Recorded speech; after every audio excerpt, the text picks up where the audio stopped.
सांग मैंने मु चिन्नु स्वागत करुच्ची मो यूट्यूब चैनल रूपा चैनल लाइफस्टाइल को देखिपे मुझे बस परिवा काटुची। परिवा काटार कारण हूँ माँ का देह भल ना आम दीज फेरला बेलू दुकान रू होगला बहुत सारा लेट आउ माँ शोई पड़ते देह भल नाला जेहतु आम भाविलु चल भजा करदे दीज जाक मिसिकी मु भजा कर लगे रूपा तर बस भिड कले चल से तो ब्लॉग तार करुच्ची मोर भजा कर भजा फास्ट काटी नहीं पियाज संडा भाजिया को बहुत इच्छा होता सका रूपा कहते कि पियाज संडा भाजापी कितु टाइम हो नाला सका तो सका तरतरी दुकान बाहरी पड़ी दीज जाक भाविलु राति करदेबू आ भजा काटू काटू पियाज संडा अदा तादर पुढ़ा हो जाइए जोटा कि रही रही खराब हो गलानी तादर अदा बाहर अदा नष्ट हो जाता खाली पेसना तो अंटिबनी बहुत ही कम हो गला आम 4 जन फैमिली मेम्बर तो अंटिबनी तो तादरे मु मिक्स कर नहीं किछटा बीन्स छुई बीन्स सहित मुझे कट कर नहीं आ सांगे पुणी मिसई देती आ किछटा आलू आलू दीटा मात्र पकई कारण आम घर आलू खाया कहीं भल पाती केवल मुझे खाए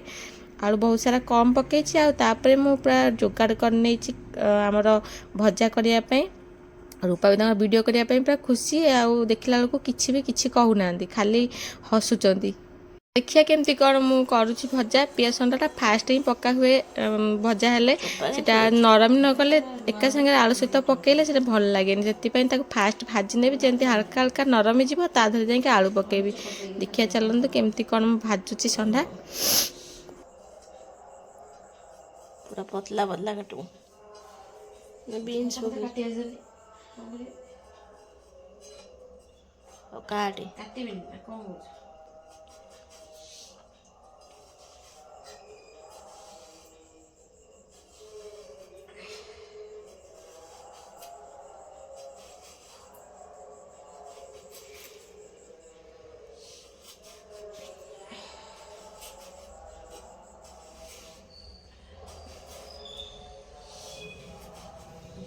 कौन लगे हैं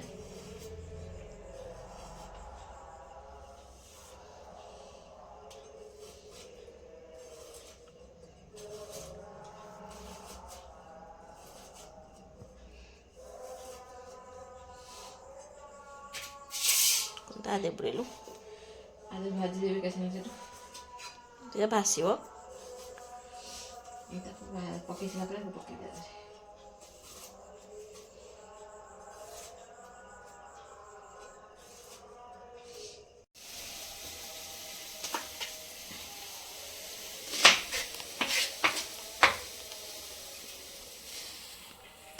चश्मा पिंधा रूपा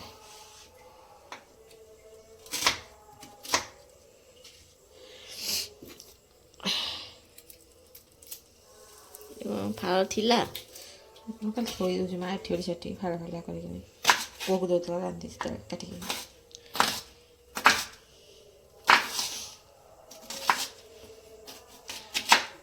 अच्छे मु अंधार कर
सेटा कला मिसी जाऊँ सीमा एतिक होता बीन्स भाग हो पका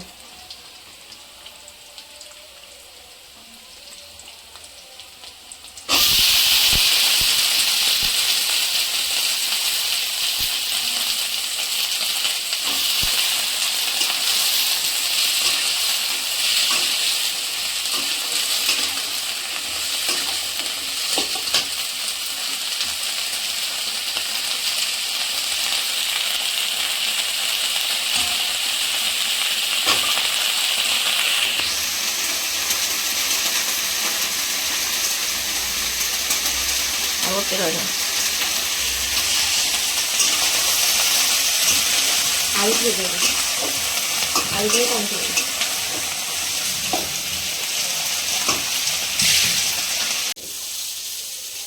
ଆଉ ଭାଜିବ ନୁହଁ ତମ ଆଳୁ ସିଝା ଆଉ ଟିକେ ଭାଜିବନି।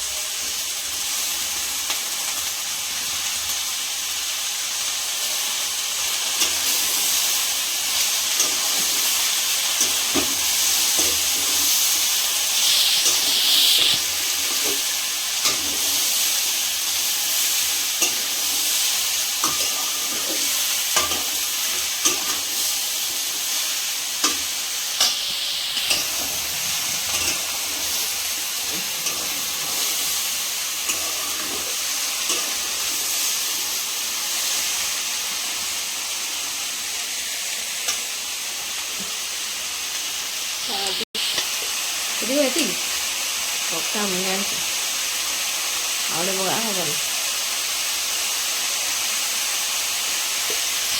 ଗୋଳେଇ ଖାଇବ ନହେଲେ ହଳଦିଆ ଲାଗିବ।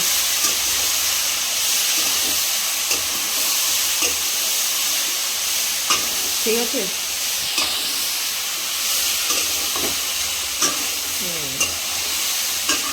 ସବୁ କାମ ସରିଗଲା ଆପଣ ଗଡ଼ ବସ।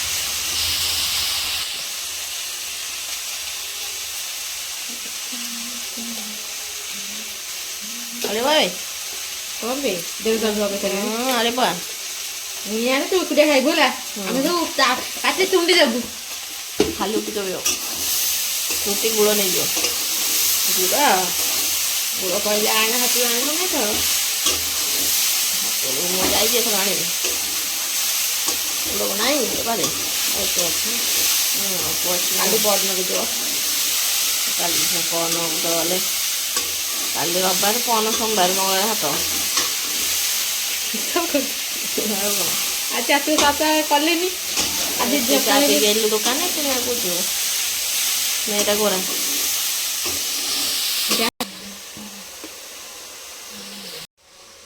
ଅଟା ମୋଟି ଚକଟି ଦେଇଛି ଆଉ ଭଜା ରୂପାଙ୍କୁ ଧରି ଦେଇ ଆସି ମୁଁ ମୋର ଏଠି ରୁଟି ଚକେରା ଲାଗିଯାଇଛି ଅଟାକୁ ଚକଟି ଦେଉଛି ତାପରେ ରୁଟି କରିବୁ। ଏବେ ଆମର ଭଜା ହେଇଗଲାଣି ମୁଁ ଯାଉଛି ଦେଖିବି ଭଜା ପୁରା ବଢ଼ିଆ ସେ ହେଇଯାଇଛି ଦେଖିପାରୁଥିବେ। ଏବେ ମୁଁ ଯାଉଛି ତାକୁ ଟିକେ ଚାଖି ଦିଏ କେମିତି କ'ଣ ଲାଗୁଛି ତାପରେ ମୁଁ ରୁଟି କରିବୁ ରୁଟି ସହିତ ଭଜା ଖାଇବୁ। ଆପଣଙ୍କୁ ମୋ ଭିଡ଼ିଓ କେମିତି ଲାଗିଲା ସାଙ୍ଗମାନେ କମେଣ୍ଟ କରି ନିଶ୍ଚୟ କହିବେ।